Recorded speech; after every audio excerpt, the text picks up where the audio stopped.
जी नीतीश, आप बताइए। ये है श्रवण कुमार जो अब हस्ताक्षर कर रहे हैं राज्यपाल के सामने।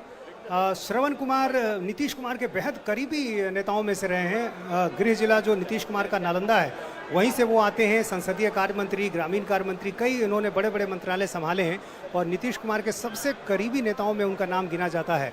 तो स्वजातीय भी हैं, कुर्मी जाति से आते हैं। और अब जब नया मंत्रिमंडल बना है तो एक बार फिर श्रवण कुमार को मंत्री पद की जिम्मेदारी दी जा रही है। इससे पहले जिन मंत्रियों का शपथ हुआ उसमें आरजेडी, जेडीयू दोनों से दो दो थे और कांग्रेस का भी एक चेहरा था। इस बार जो अलग से फिर जो मंत्री शपथ ले रहे हैं उनमें से आरजेडी और जेडीयू के चेहरे हैं।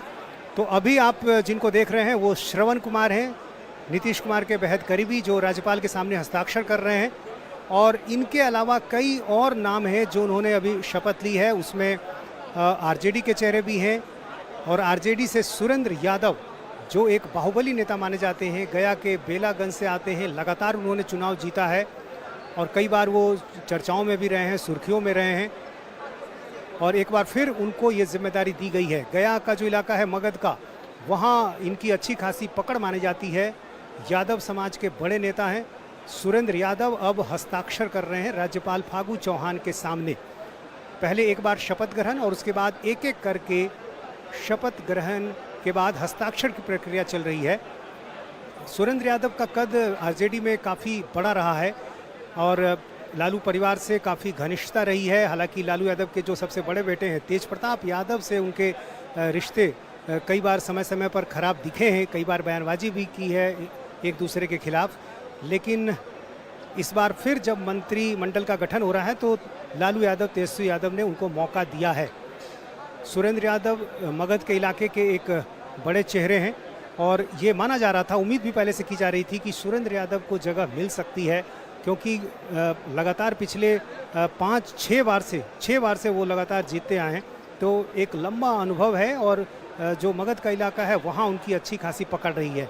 अब जो अगला नाम है जो हस्ताक्षर करने के लिए राज्यपाल के सामने आ रहे हैं वो हैं रामानंद यादव। पटना ज़िले की जो फतुहा विधानसभा की सीट है वहाँ से ये चुनाव जीतते रहे हैं। यादव समाज के ये भी एक बड़े और पुराने नेता हैं। लालू यादव जब सरकार में हुआ करते थे, राबड़ी देवी की जब सरकार हुआ करती थी, उस समय से ये चुनाव जीतते रहे हैं और काफ़ी इनका एक अच्छा प्रभाव माना जाता है यादव समाज में। रामानंद यादव पटना से सिर्फ 40 किलोमीटर दूर, 35 किलोमीटर दूर फतुहा का इलाका, और वहाँ से इन्होंने चुनाव जीता है। बीच में उनकी हार भी हुई थी लेकिन लगातार वो चुनाव लगभग जीतते रहे हैं। एक अच्छा रिकॉर्ड उनका रहा है। यादव समाज को ज़्यादा तरजीह दी है तेजस्वी यादव ने।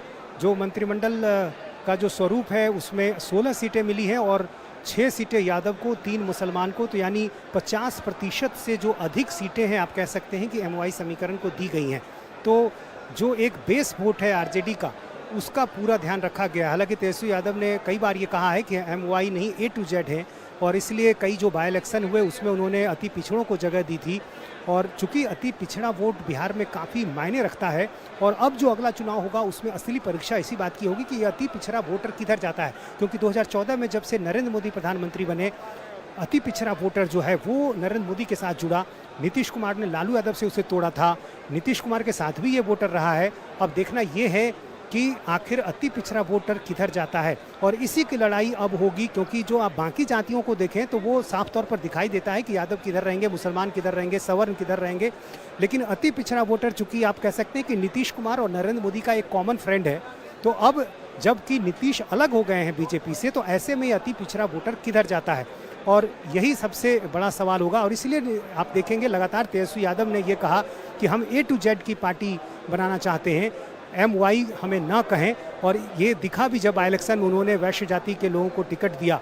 तो कोशिश ज़रूर है और आने वाले दिनों में ये जातीय समीकरणों की जो लड़ाई है वो ज़रूर नज़र आएगी। जातीय जनगणना की बातें भी कही जा रही हैं, प्रक्रिया शुरू होगी और जब लोकसभा और विधानसभा के चुनाव होंगे 2024 में लोकसभा के और 25 में विधानसभा के, तो उसमें निश्चित रूप से ये जातीय जनगणना के जो आंकड़े आएंगे उनका भरपूर इस्तेमाल होगा और जो आंकड़े आएंगे उसके आधार पर आबादी में हिस्सेदारी की बातें होंगी। तो ये सारी जो राजनीतिक पटकथा है वो कहें कि कहीं ना कहीं नीतीश कुमार ने तैयार कर ली है और यही कारण है कि लगातार वो उस दिशा में अब काम कर रहे हैं और मंत्रिमंडल में भी ये चीजें दिखाई दे रही हैं। इंडिया टीवी हर वक्त हर जगह डाउनलोड करने के लिए सर्च करें India TV news Google play store या ऐप स्टोर पर।